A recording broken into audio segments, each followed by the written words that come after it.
Hello, everyone, and welcome to another episode of the Love Fruit podcast. And today we are joined by our special guest, Hilde Larsen.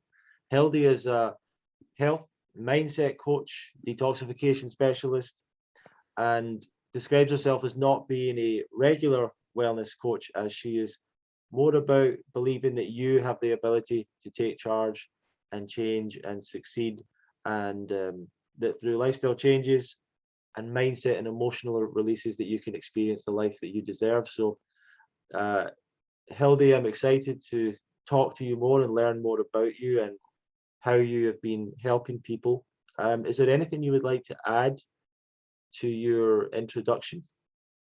Well, first of all, thank you for having me, Ronnie. That's, always an honor to be able to speak to an audience that you have. Um, no, I mean, I'm a regular girl that had a life that so many sadly stand up against, these days. And I was the one that was curious enough to make changes, ending up being called through spirit to help others to write 3 books. And this is where I'm at today. And I think the introduction was perfect. And you're from Norway, and I believe living in Norway right now. Absolutely. I'm born and raised in Norway. Some people have maybe believed for a while that I lived in Florida because we did have a second home there. And I loved to go to Florida, spent several months a year there. But absolutely. And right now, where we're at in this world right now, I have a feeling Norway is going to be it for a little while. Excellent, excellent. And I guess growing up in Norway, what was your lifestyle like growing up? I'm going to assume that you weren't brought up on raw foods. Oh, heck no. Well, this is the Western world, as traditional as you can get. I mean, we're farming land, except for oil. So we're talking milk and potatoes. Right. We're talking traditional home cooked meals. Luckily for us, even though we were exposed to so many other types of toxins, they didn't spray heavily or do as much pesticides when we were little. I mean, I'm born in 1965. So, but still, yeah, that milk and that dairy, huge. And for some of us, it's more huge because I was the one that was in the fridge 5 times a day drinking milk out of the carton. I was the one addicted to cheese and cheese doodles. Yep. And Diet Coke. So that was just a normal, sad type of diet, even though we didn't have Burger King on every corner. Understood. And growing up, were you healthy? Did you have health challenges growing up? Not really. I was born healthy and I had the normal upbringing, the kind of regular shots, the vaccines and I regular diet like everybody else. We were like a middle class family, never lacked anything. I started mid when I was turning into a teenager. I drank some water that was a little contaminated. Looking back, there was a lot of critters in there, a lot of parasites, and I started having issues from kind of more of like a young adult age, from rashes to tummy aches and problems and ulcers. It grew on me, but no, not as a little child. And a lot of people, when they're younger, especially a young adult, I suppose that healthy living or their health is not as much of a focus to them. Was that the case for you? And what were you focused on in your life at that point? Well, I was a very happy, very outgoing, very, if I can say, talented girl, in the sense that I played the piano, I was painting, I was drawing, I became an interior architect. I was exploring life on so many levels. I was a dancer. I had my own aerobics studio. I was all over the place. And people used to say that I was like a potato. You could use me for anything.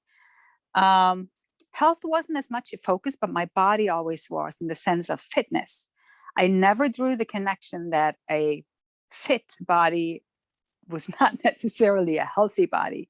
because I looked fabulous the day that I crashed. I tell you, I was like going 140,000 miles to hit that wall, and I looked pretty good on the outside.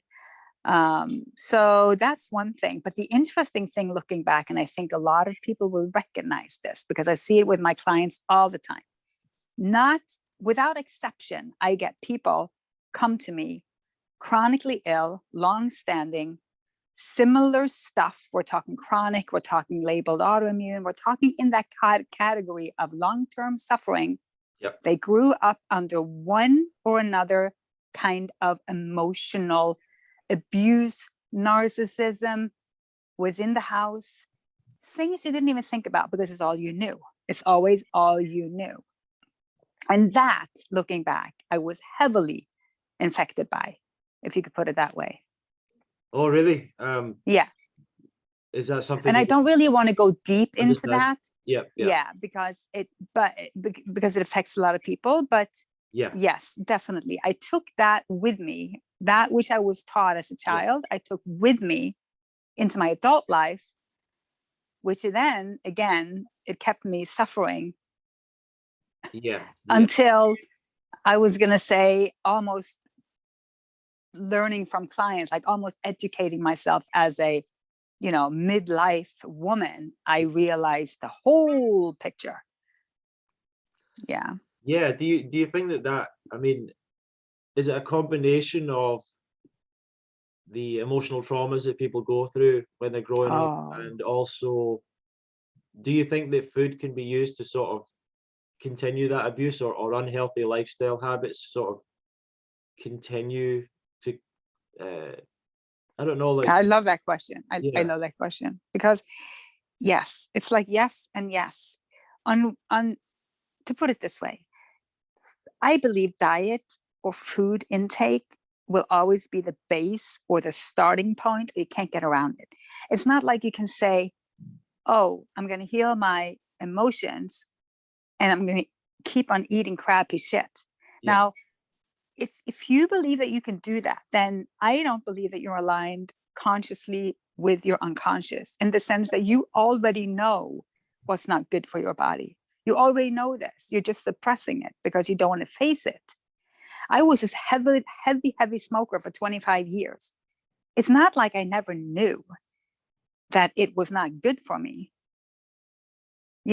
So even if I sat down and told myself it didn't matter, there would still be a part of me that would always know that smoking was not good for me. So it has to be aligned with truth. And for me now, I know I'm very bold, and there's not only one truth in this world, but for me, truth is nature. That is the one tangible that we have. Absolutely. And it's nature. It's the only truth that's there. It's the only reality that's constant, is nature. And we're part of nature. We become dirt. So in that sense, what I've seen is if you put in food that is nourishing to the body, food that has a high energetic status, food that vibrates higher in angstrom than the human body, then you are automatically cleansing. You are raising your level of consciousness, clearing your pineal glands. And that is the process that will then again lead you to healing your emotional issues. And that's why I see people who struggle, you can still lead them through the diet change and lifestyle change, and they will automatically be faced with all their shit without having anywhere to escape, because they're no longer eating to numb the emotions, to not look at it, to keep the addiction going. And this is why you see people react so differently to changing the diet, because changing a diet is so easy. A little child of 3 years old can do it. It's like, eat these fruits. Okay, that's how difficult it is. You just pick it up and you eat it. But when you start screaming and kicking and you can't, and your life goes haywire because it's showing you your addictions. It's showing you. So that's one part of it. The other side, what was I going to tell you about the other type of that? But yeah, the connection is so deep that I've had a client. Oh, this is what I was going to say. There was this person I'm just going to say that I know that had been eating fruits for 1 year, only fruits. And he did not get where he wanted to go with his health. Yep. He was frustrated. He was angry. And he was a little hectic with me because he demanded to see change. Yep. I knew that this same person had no interest in forgiveness work, in letting go of certain thought forms or ways of looking at the world. He was so rigid. And this is when I can also see that you can't just sit there and eat the fruits and demand that change. The fruit is connecting you to the divine, to nature. And the rest it's a spiritual awakening. I usually say that eating fruit is not a diet. It's a spiritual experience. Wow. Do you think that people will struggle with making that lifestyle change if they don't do that other work that you're talking about, forgiveness and, looking into the other stuff? Do you think that people will you need to do both? Well, the thing is this, I think that it can be overwhelming to even think about everything you need to do to heal. If somebody tells you you need to change your diet, you need to emotional work, you need to do spiritual work, you need to do yoga, you need to meditate, you need to do all this. It's like, where do I even start? If you start with a diet only, you really don't have to do any other work unless you are unwilling to do what comes up for you, what shows itself for you. And then you need to work on self-sabotage. That's the biggest I see. It's self-sabotage. If you can stop sabotaging yourself, then you're good to go. But there are so many different aspects of that. It could be, the core where, people fall off the wagon all the time because they sabotage themselves because they don't think they deserve to be healthy. That's like the general, so untangible, so hard to know what to do with. But if you work with people and go in, see, we're so different. That's why it's hard to teach as in general. But there are different categories. For example, you could be the one that are a member of the rheumatic or pain organization. Yeah. And I remember being in hospital and one person came into the dining room and she was so upset because the doctor undiagnosed her. Oh, wow. Yeah, because she was going to lose her disability. Oh. And she was the one of the head members of her club for like-minded people that had the same diagnosis. Wow. That's one type. I mean, how do you see? We associate ourselves with this. And it could be that when you were a child, you were told that, who do you think you are? You're always better than. And then you start numbing yourself, or you start playing second fiddle. Or it could be that you think, of course, you're not worthy enough, or, that, it could be 100,000 reasons why you sabotage yourselves. But it's always us. Yeah. It's always us. Because like I said, a 3-year-old can go right into doing this change without doing any work, really. Just going to the store, picking up some grape, sitting down, put them in your mouth, chew and swallow. Now, how hard is that?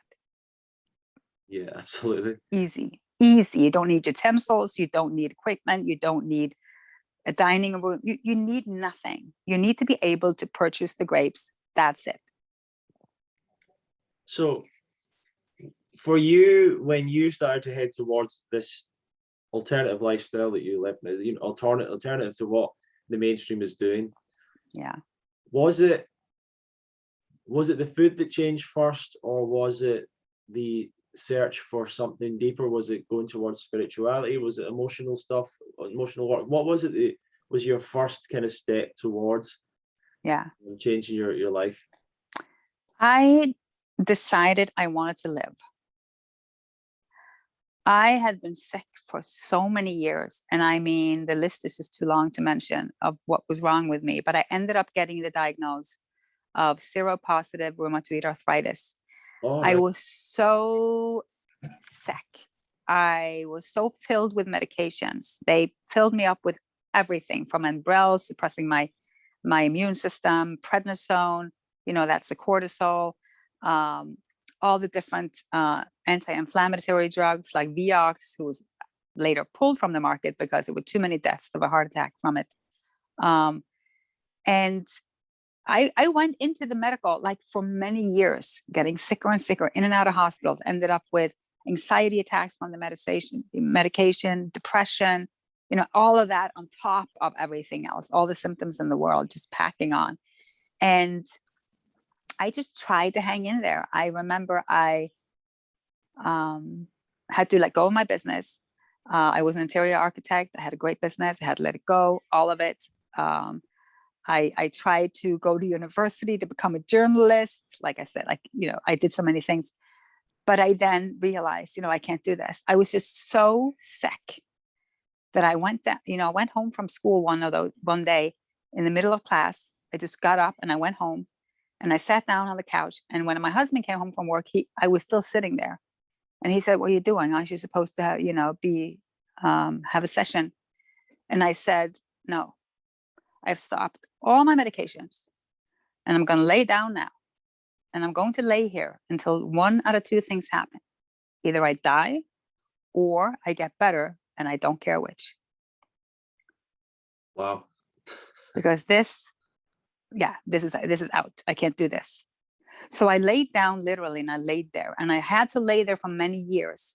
And I got so sick from stopping the medication. That's when I realized how really sick I was, and how they were just numbing symptoms, but I was progressing underneath. So when I stopped the medication, the truth was looking me in the eye. I was immobile. I couldn't even walk to the bathroom. I had to be carried to the bathroom. I couldn't open my mouth because my jaws were even inflamed.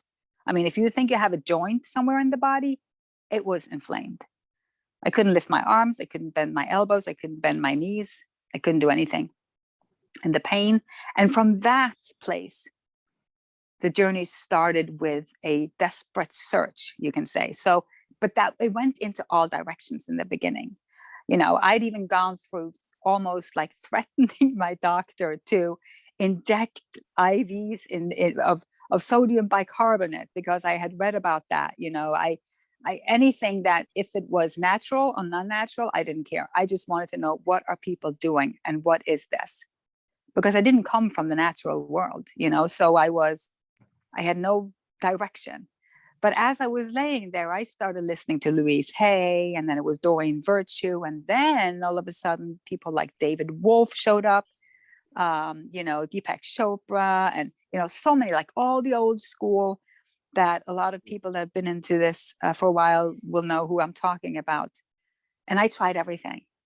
I started having juice fasts, elimination of different foods, and then eventually into the raw, adding a lot of herbs. Right? I was just reading up on herbs, trying to get them to Norway, which is not easy. And I was just experimenting on myself, putting everything in my mouth, triple doses. Like if I could find something that says 1 dropper a day, I would be the one thinking, "Oh, I wonder what will happen if I do 5 droppers a day." So I went all in the search of eliminating what worked, what didn't work. I got a rice machine. I have a hyperbaric chamber. I have EMF mats. I mean, it's out there. I have it in my house. Yeah. Yep. Hectic. Sounds pretty amazing so far. So you basically, what was it that made you decide to try and find your own path? Like, it sounds like you had this, you were going down a conventional route. It sounds like you were having conventional medicine. What was it in you that made you seek something else? Okay, so I had a dream. Right before I stopped my medication, I had a dream, or an awakening almost. It was not like a regular dream, but I saw this big barrel, the ones that you put wood into and you see people, you know, they warm on the outside. You could kind of use it as a fireplace, like a big barrel of syringes, which was what I was injecting myself with many times a week, the Enbrel, and it exploded. So I awoke in with this image, and this, I was startled by all of that medicine just exploding, and it was like something within me just clicked. And that was a big part of those first years. My dreams were amazing. The messages, a spirit was just, I don't know, I was guided. It was like I was shifted, not into an easy way, not into a path that was known to me. It seemed like I had to go all the steps. It's almost like becoming a teacher. I needed to know everything along the way. Now, when I talk to people, have you experienced this? Yes. Do you know what this feels like? Yes, sadly. And yeah, that's how it was for me. I just knew I needed to find something new, but it wasn't laid in front of me what it was. I had to do that search myself. And it became pretty complex for a long time because I used my intellect, of course, you know, and I'm used to using my intellect. You know, I'm an intellectual, you know, love to study, love to learn, love to read, love to figure things out, love to experiment. So it took me, probably a lot of years to kind of go the other way again and just go simpler, you know, and then go all the way back to simplicity. Sometimes we just need to see the other side. Because I was still chasing symptoms. Remember, I was still looking for something that will take away my symptoms, and was looking for the cause for the symptoms. Yes. Yeah, I was looking for a pill in another form. I knew I couldn't do pharma drugs anymore. I knew I was done with that. It would literally kill me. I would have been dead. I know I would have been dead. So I knew there had to be another way, but what my body was capable of by itself, or the simplicity, I had no idea. So it was a long transformation for me personally. Yeah. And when was it you really started to get results? What was it that made the biggest difference for you? Well, the biggest difference for me was when there was one difference when I went raw.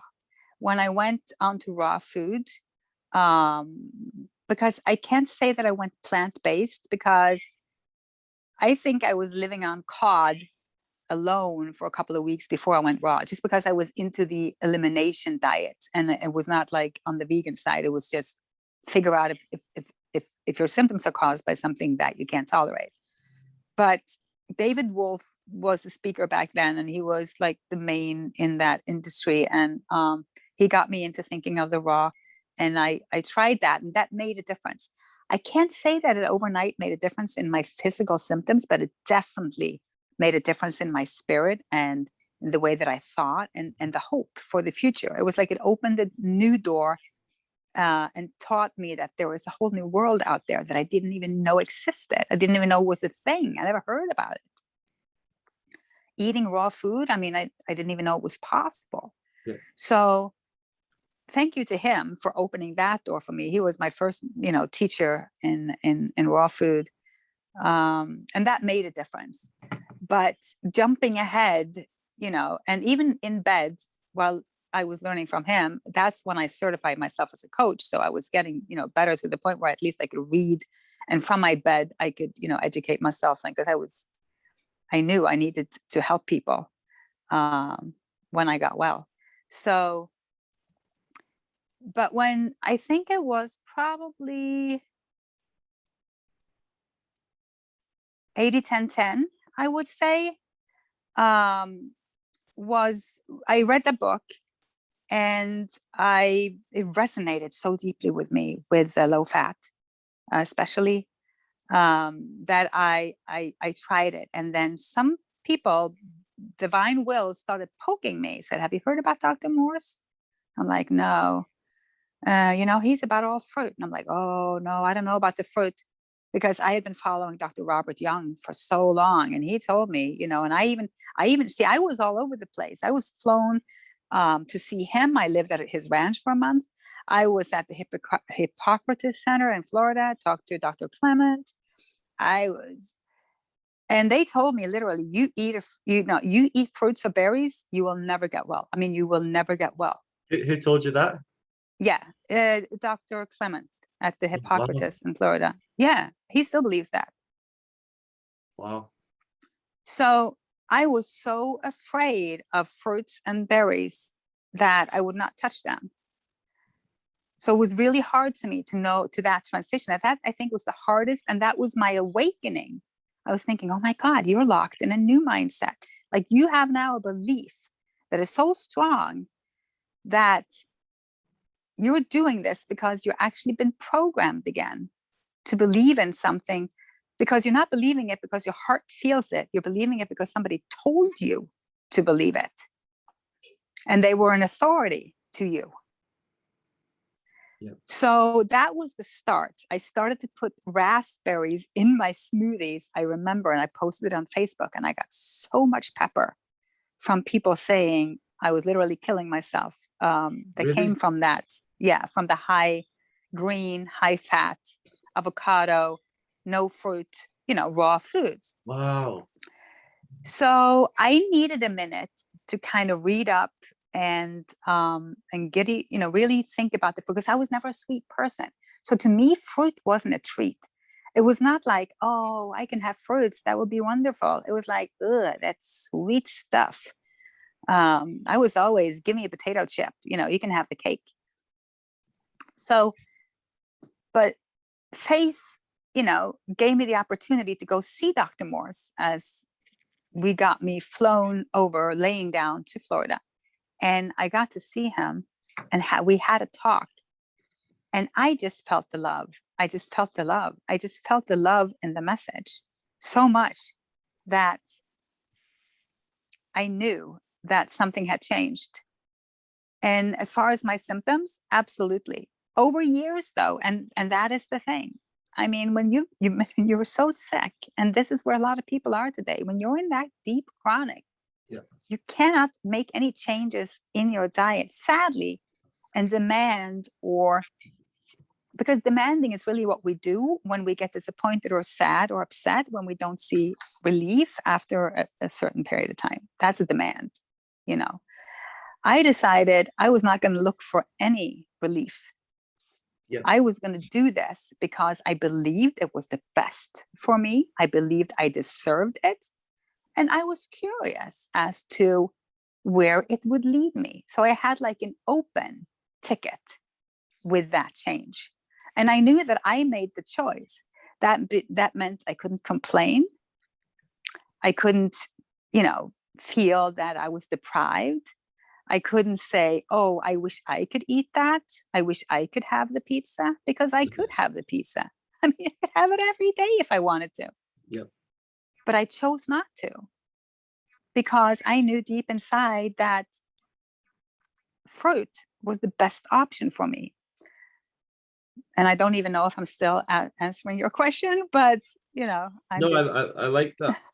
And I was wondering, Hildy, so it's so interesting. You had years of this other exposure of the higher fat diet, the no fruit diet. Yeah. Came towards the fruit message. And how quick, I think that some people want very quick results, but I'd like you to let us know, how long did it take for you to get the healing that you wanted? Okay. First of all, I've never gotten the healing that I wanted, but that's another side of the story. But the thing is, it was so subtle in the beginning that we had gone to Spain, as I was able to travel, and we were looking, where could we park a car so close to the water that I would maybe be able to go down to the water or to get in the water. Yeah. And then there was the thing with my knees and everything, that getting out of the water, if there was just a few waves in the water and a little bit of a steep, at the end there, I needed help from 2 adults to get out of the water. 1 year after I was in the water, And it was my husband that reminded me and said, do you remember a year ago when you were in the water, you couldn't walk out by yourself?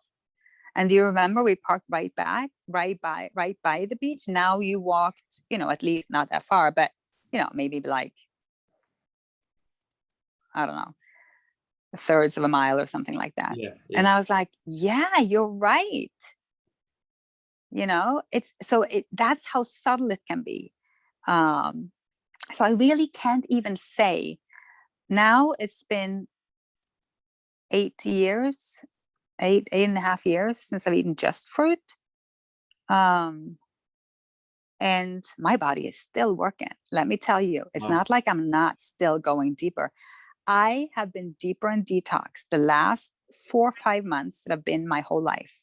That's crazy. I've been bedridden. But it's different. So, and this is the cycles that I see, and this is what I really want to teach more about in the future. When you stick to it and really stay there, we really transform into a completely different level. Because I have been eating the same diet now that I have been eating for several years, like almost exactly the same. Yeah. So I didn't change anything. But one thing, I started meditating 4 hours a day. I was walking the longest trails every single day, 2 or 3 hours. I was out walking the mountains. Wow. That's the level that I was at right now. We're talking in May. Wow. And then all of a sudden, my body started going so deep. It started cleansing veins and blood and lung. It's like, oh my God. So who knows? And that's the thing. There's no destination to this. There's only experience. I definitely feel like I've come across so many people that they see this as a 30-day challenge, Yeah. a 90-day juice cleanse, or they go raw for a month, 2 months, 3 months, and then they get tempted back and they fall right back to their old habits very quickly. Yeah. I feel like they're not aware of the deeper levels of healing that continue to happen, as you're saying. Yeah. Months and months into it, years into it, that there still seems to be like a lot of healing. Oh, yeah. What I say to people is the first year is the worst with the change. So they know we're talking more than a year if you're in the chronic phase. But I mean, everybody's different and everybody's different emotionally and mentally. Some people don't have that much baggage. Some people maybe don't have that much to experience in this lifetime that they need to go that deep. Maybe they just needed a little lifestyle change, so it's so different. But you're right. I mean, we are indoctrinated with the expectation of a pill. You go to a doctor, you say, take this. If you don't feel better in 2 weeks, come back. And we're also in that sense taught that try it for a little while and see if it works. So now living on our species specific diet that we're designed to eat, scientifically designed to eat, physically designed to eat, and think that it will work or not work. This is where I get like, well, it's not going to work. It never works. Diet can't work. Your body works. Right. Your body will heal you if given the opportunity. Your diet, that's energy. That's all it is. It's energy. It's not doing anything more but fueling your cells, allowing your body to do what it needs to do. So it's complex. Yeah. And people, but it's hard to be a person that wants, I work with individuals and I love one-on-one just because we're so different and we can really go deep. And I have clients that have stuck with me for years because we go to different levels and we end up being a completely different, level than diet, of course. I mean, you don't do that for years. I mean, as far as you need coaching and diet for years, you don't need that. But then when you go out in the public arena in general, then allowing people in through a simpler cleanse. Like in my membership group, I do have a 30-day fruit reset program. I do have a 1, 2, or 3 week juicing program. That is because I want people to get introduced, hopefully, to that change. And Yeah. for some people, it will be the catalyst, to get interested in doing more. Really cool. Yeah. Yes. So Hildy, the story so far has been amazing. You've said fruit for 8 years. It's your diet a completely fruit diet? Is it mostly fruit? What does it sort of look like? My fruit diet is a fruit diet, not mostly fruit. What I do add are herbs. I do add some tonics that I take and that vary a little bit, and then also I love picking wild herbs. So I dry them, and I might have a scoop of that in my smoothie, the wild herbs, or maybe I'll have a handful of fresh dandelions from the forest in my smoothie in the summer, and then maybe periods without that. But in the sense of the green, so I call it fruits and herbs. Yeah. Yeah, I don't have a green meal. I never eat a salad or anything like that. It's fruit. So a lot of Mostly people. juices and smoothies. Okay. I was just going to say a lot of people. I mean, I even put up a post recently where I said I felt like there's a very strange message to me where people will say the raw vegan diet's the healthiest ever, but if you don't eat enough vegetables, you're gonna suffer or whatever. And I just don't. I think that's a bit of an extreme idea, but a lot of people would Yeah. say to you, Yeah, I know. you should I be know. having the nuts, the seeds, the more Yeah. vegetables. What do Yeah. you say to that? Well, the thing is this, and I always have something to say about this, because I will never, for example, call myself a fruitarian.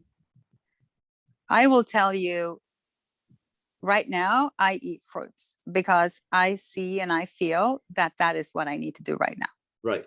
What I'm going to do a year from now, 2 years from now, 3 years from now, I can't know. Nobody knows. And I don't care. I will do what I feel is right for me. When Right. I guide my clients, very often will they have a salad at night because I feel that will be the balance that they need at that point. And some will maybe eat just watermelon for 2 months because that is what they will need at that point. As far as the long term, very few can speak of that. And those who can, of course, have something to say. If they suffered without it, they suffered. But if they suffered after 6 months thinking they needed greens, I would say I don't think they were suffering because they were needing greens. But that would be, again, it would be who could say.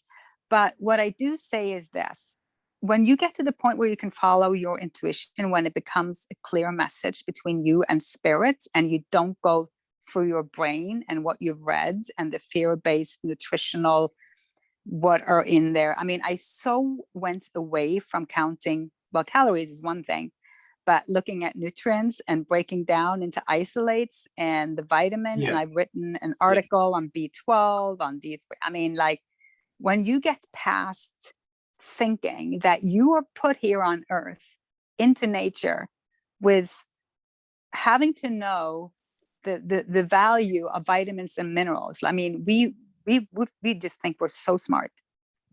And I think the body is smarter. It's an alchemist. It transforms one substance to another. We know this.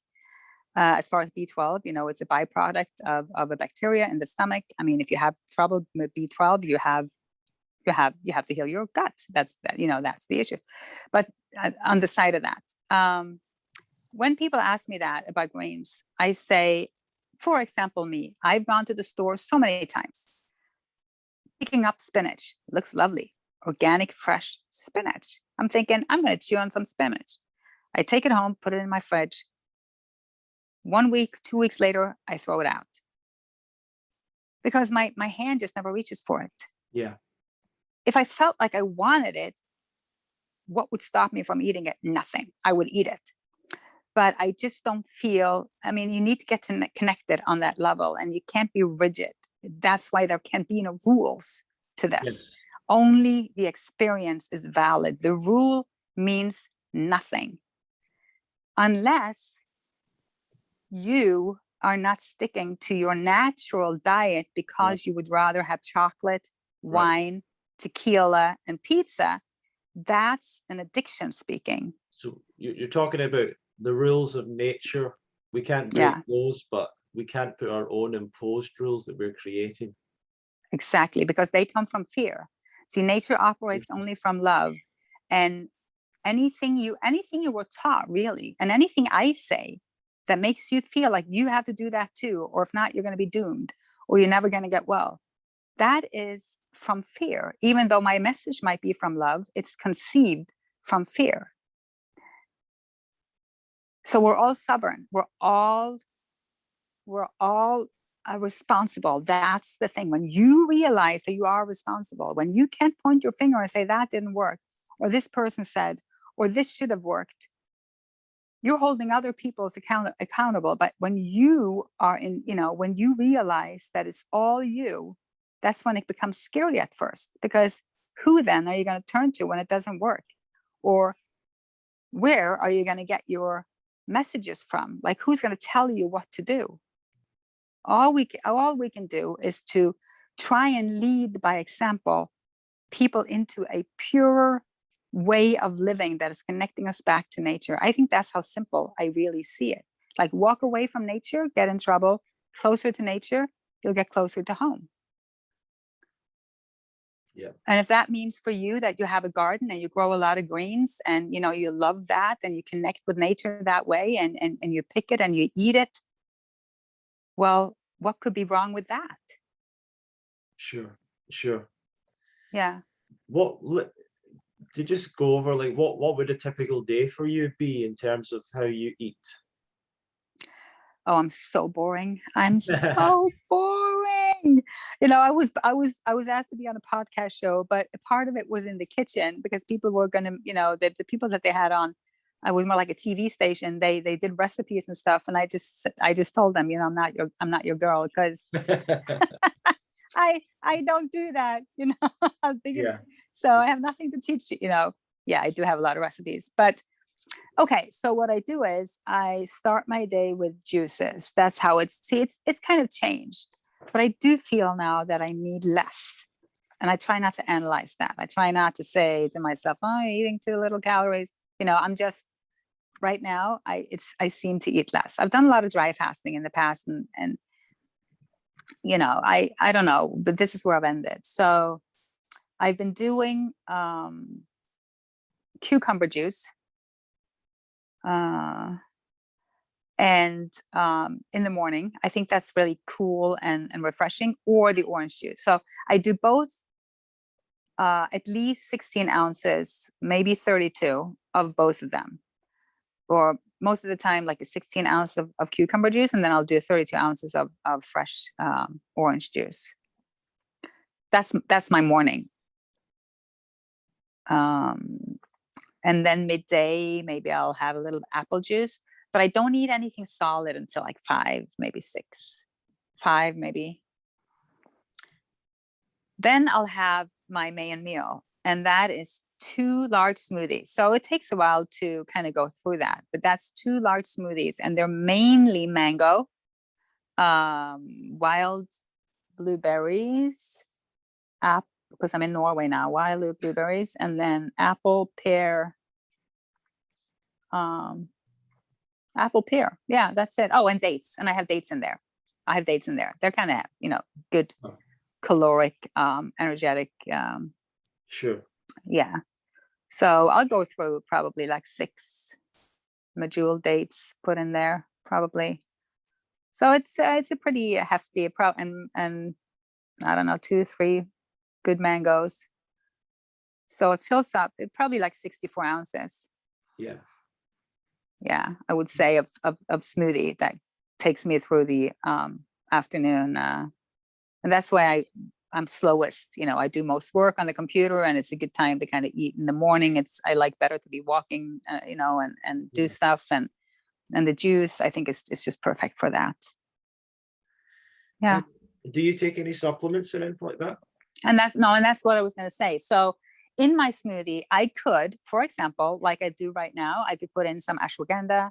I put in some turmeric powder. What else do? I sometimes put in a scoop of the dried herbs that I've done in the summer. Even I dry flowers, edible flowers. I go in the wild and I pick them in the summer and I dry them. And I might put some of the flowers in my smoothie. What else? I think that's it. And then I might, after I eat, have some tinctures or some tonics. And that could be like lemon balm I've done. What else do I do? Burdock root. Cat's claw. Kind of, I come from a very, very long, extreme story of parasites, fungus, all sorts of critters, so many years. I mean, I have a horror story that is out where I pulled out a 12-inch living Ascaris out of my butt. It was alive and wiggling in my hand. Oh, crazy. And 12 inches long. So it takes a second to process when that happens.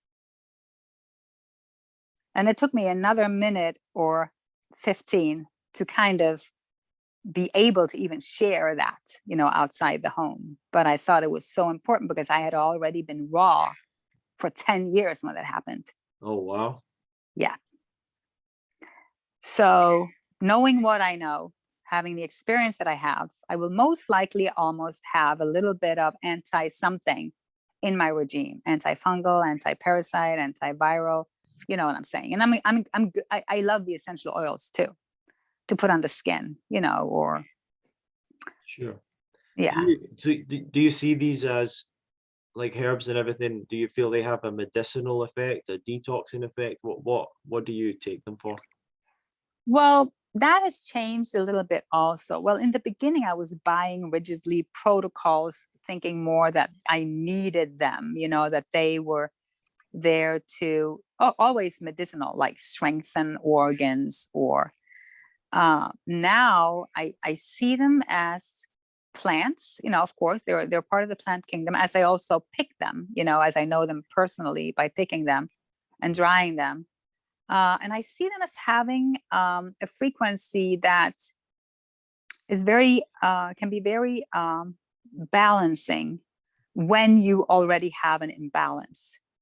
Whereas the fruit I can see as being astringent, like we know, especially like the citrus and the melon and the grapes. But mostly they're energetics. But the herbs, I feel, can have other messages energetically for balancing. Yeah, it's kind of hard to put into words. Yeah. But I work with herbs very, very intuitively. Like, I don't need to take anything. I don't take the same thing over too long a period.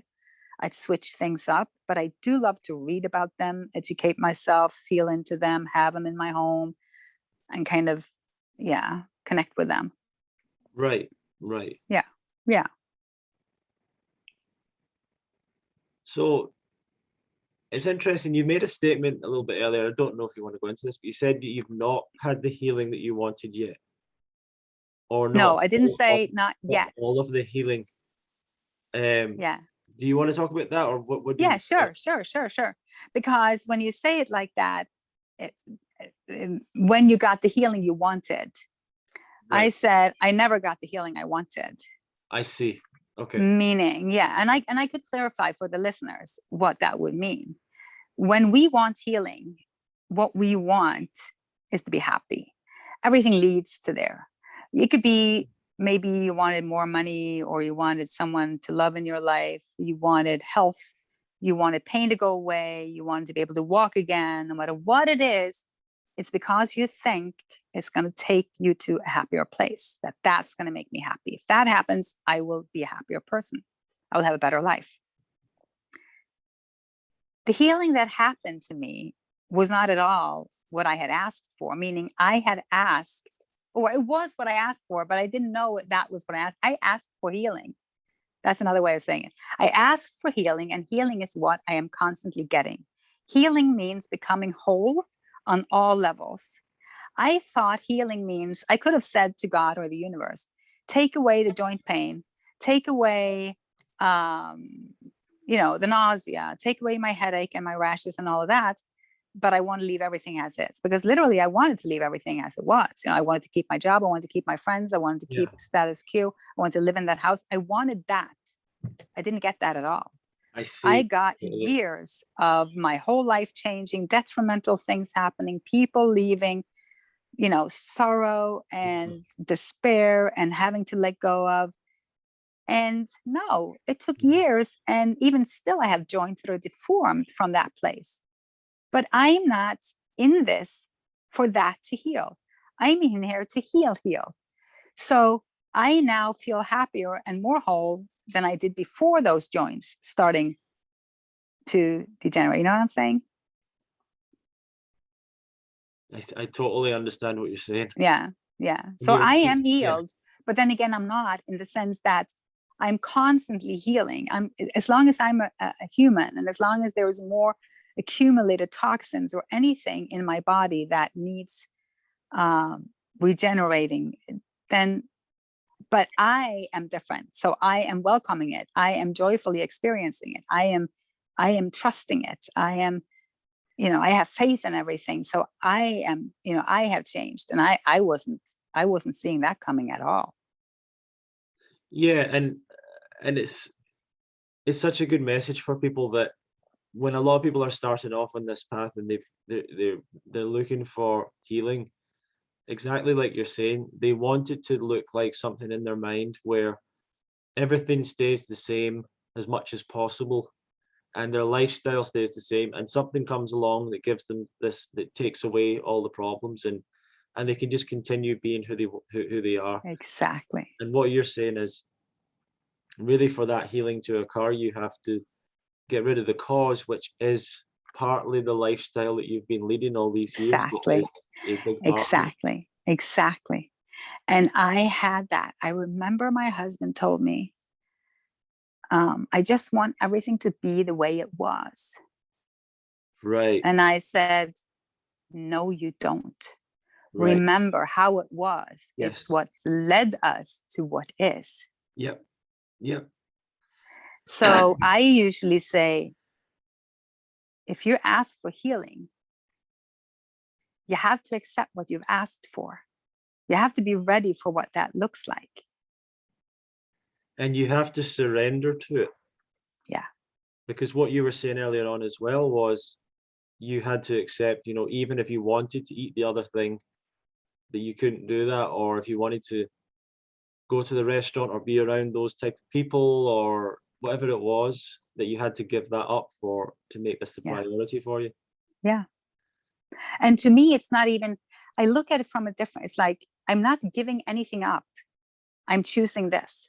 So if it was like a party, like a Christmas, or say it's a New Year's party, I was not giving up going to the party. I was choosing staying home, meditating, blah, blah, blah. So I was not giving up anything. I was just choosing something different. And I tell people that too. It's not like you're giving up Christmas dinner. You're choosing a different one.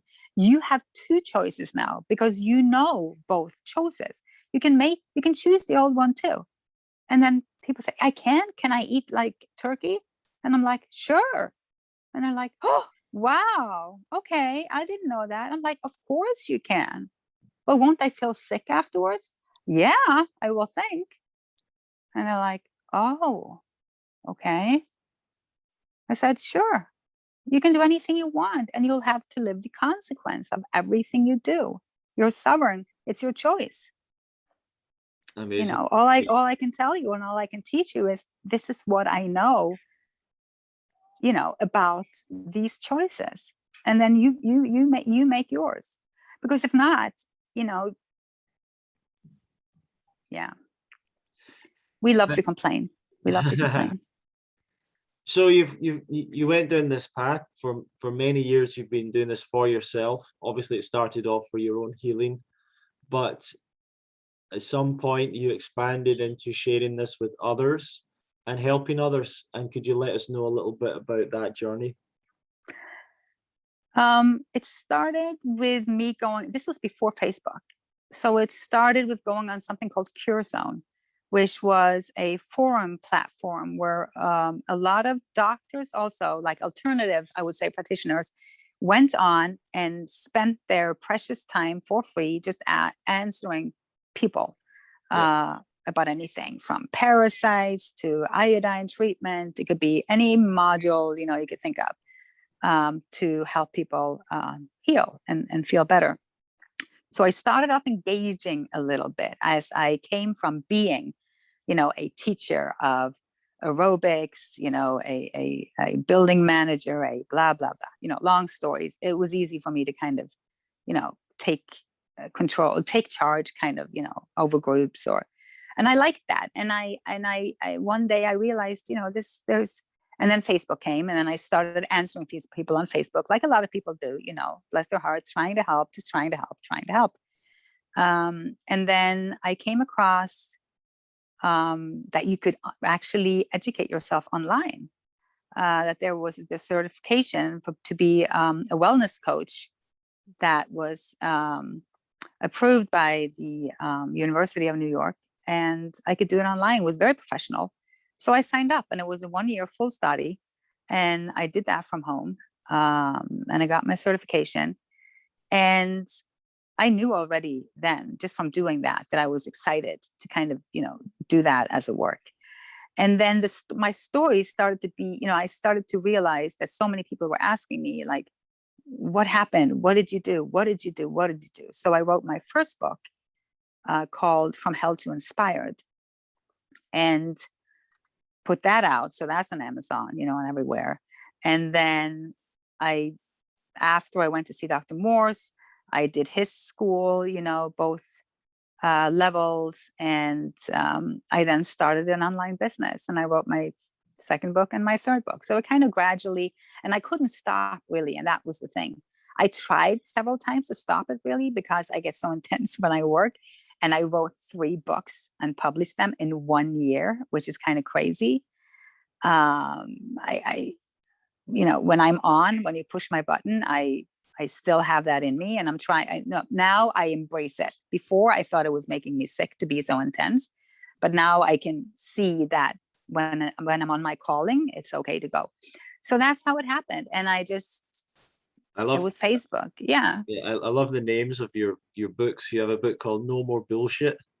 Yeah. From Hell to Inspired, and Know the Truth and Get Healthy. Yeah. Your book titles. Yeah. So where can people find out more about you, and maybe get in touch about working with you or looking at some of the things you offer? My website is inspiredbyhilde.com. And Hilde is with an E. So that's why I usually say inspired by Hildy for English speaking people, you know, .com, or they'll write an A. And then I'm inspired by Hildy mostly everywhere. I have an Inspired by Hildy Facebook page. I have Inspired by Hildy on Instagram. I have a YouTube channel. I think that's actually Hilde Larsen. But I feel if you type in Inspired by Hildy, you might find it there too. So yeah. So even if you just go on Instagram and find me, I have a link tree. You'll find everything else linked up. And so I'm pretty easy to find. I mean, books are on Amazon or Barnes and Nobles or anywhere really that you buy books online. You should be able to find it. So it's actually Hilde, not Hildy. Yeah, well, it's in between. Like if I say it in native tongue, my name, it's Hilde.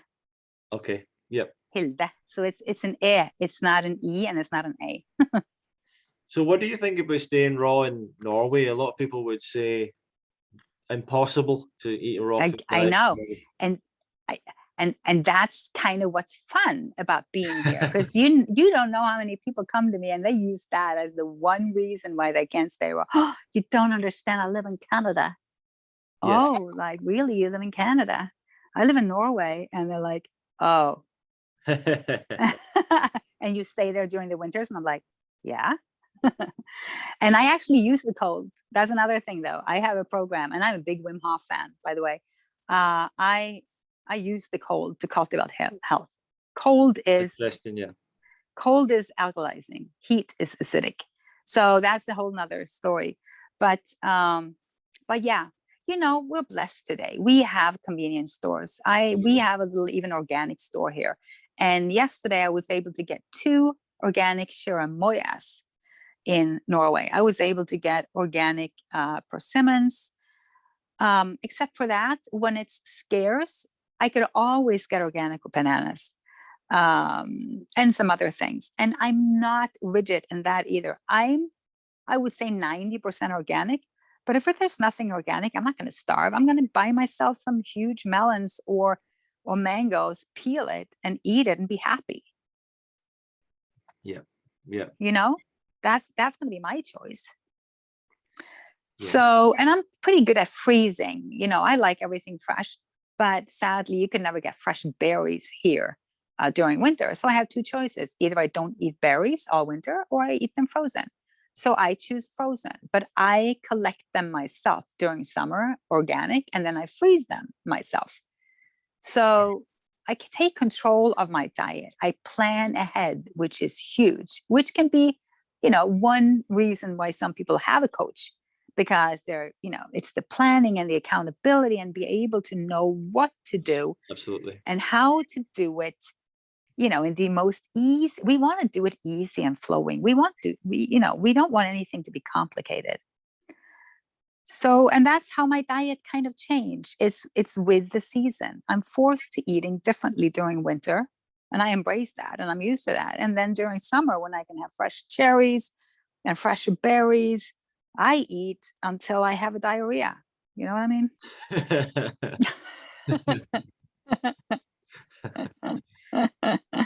Yeah. Fantastic. What would be some of your advice for people that are starting off right now, that are listening to this, that are getting inspired and want to, you know, start tomorrow, start right now? Yeah. Yeah. For them? Well, first of all, I think I will say honor the struggle. Honor the struggle. And you could always ask yourself first, what 2 or 3 things can I do right now as far as my diet that will better the health for me? Everybody knows. Everybody knows that they shouldn't have the morning coffee, or it's this or it's that. It's so easy to eliminate what they know already is not good for them. That's a great practice, because it ultimately is between them and them, right? And then on top of that, I say always start with your morning, because it's your cleansing period. You've been sleeping all night, the body's been doing its thing, and it needs to be able to flush and cleanse. So start with putting in some fresh fruits and or juices, whatever you choose, in the morning.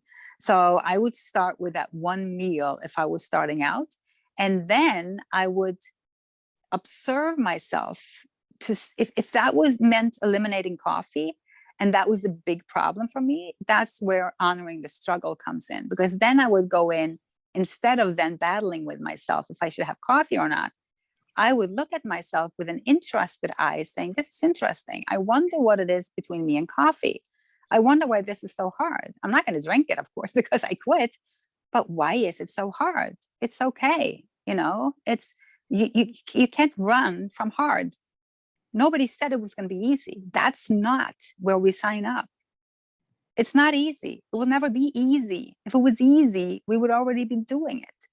The healing is in overcoming that which is hard. That's the restrictions. That's what's holding us back in everything in life, is by trying to shy away from everything that's hard. Yeah. In my opinion, and from my experience, at least that's what I see. And that's definitely what it was for me. Well, thank you very much, Hilde. And I've really enjoyed our conversation today. And I think there's so much more to talk about. I'd definitely love to talk to you another time and stay in touch and maybe do this again. But I just want to say to everyone watching and listening, thank you for watching, listening. Please feel free to share. You can go to fruitfest.co.uk and subscribe to stay in touch with us for the podcast. And definitely go and check out Hilde's website, inspired by Hilde or Hildy.com, and all the stuff that's going on there, and see if she can help you with what you're with the healing that you're looking for. Any last message to the audience that's watching and listening, Hilde?